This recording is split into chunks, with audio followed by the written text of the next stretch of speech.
Hey, welcome back to Score on Business, and we have Kirk Hintz back with us today. Kirk is the CEO of Nashville-based Radiology Alliance and Infinity Management. This medical group is growing quickly and succeeding in a challenging industry. And Kirk, could you just tell us a little bit about what Radiology Alliance and Infinity Management is and does? Sure. Radiology Alliance is a group of 62 board-certified radiologists. We provide radiology services for all of Middle Tennessee, Southern Kentucky, and growing. And we are exclusively in Middle Tennessee HCA, TriStar facilities, and expanding into other health systems as well. We're very, very excited to be part of Middle Tennessee, serving the patients of Middle Tennessee. We see about 1,200,000 patients a year. Yes. So. Well, last time I had to have an X-ray that when the invoice came it was from you all. So you are definitely around here.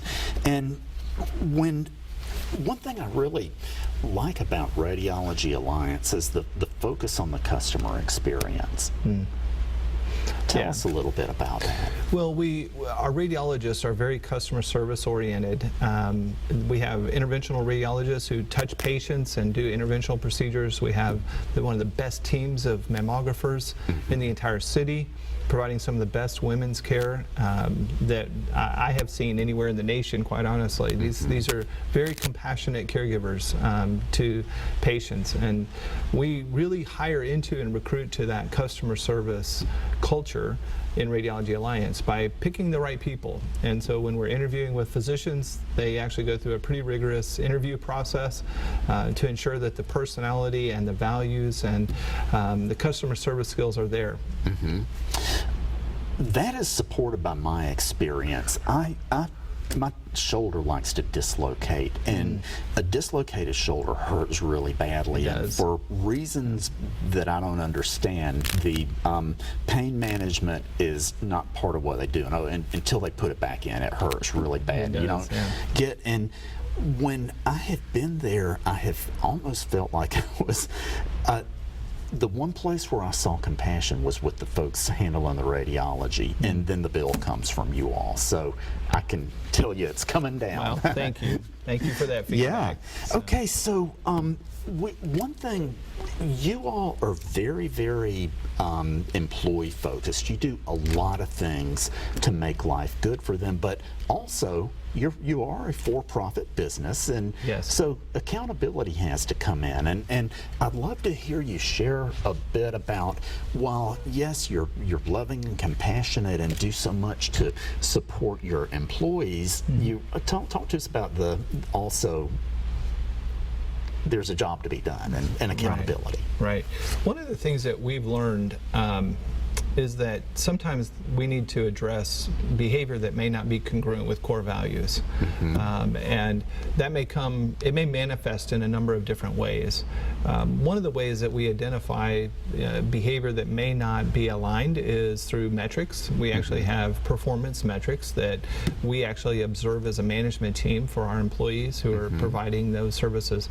And when things seem way out of line, we see it as an invitation to dialogue with our employees, to sit down with them and saying, okay, what's really going on? You know, it could be things at home aren't so good. It could be that you need more training, and you know, it's really as we grow and scale, we're expecting higher degrees of efficiency and productivity, and now it's beginning to come to light that you need more training. And so we sit down and we use that time to dialogue about those things. But at the same time, we really are firm on, if there's a feeling like you're not on board or your values aren't the same, then we really look at it as an opportunity to make a transition for the person to the right team, because we are really about our core values and living those out on a daily basis. Well, you bring up something that I think is really important. Let's say that somebody is not achieving what they need, whatever it could be.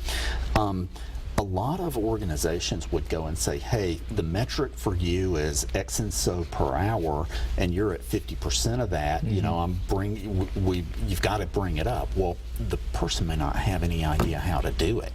Right. And there are a lot of things. when you go and talk with people, first of all, by not fussing at them and understanding what's going on, which could be something at home, you can understand and try and support them and try and help them figure out how to solve it.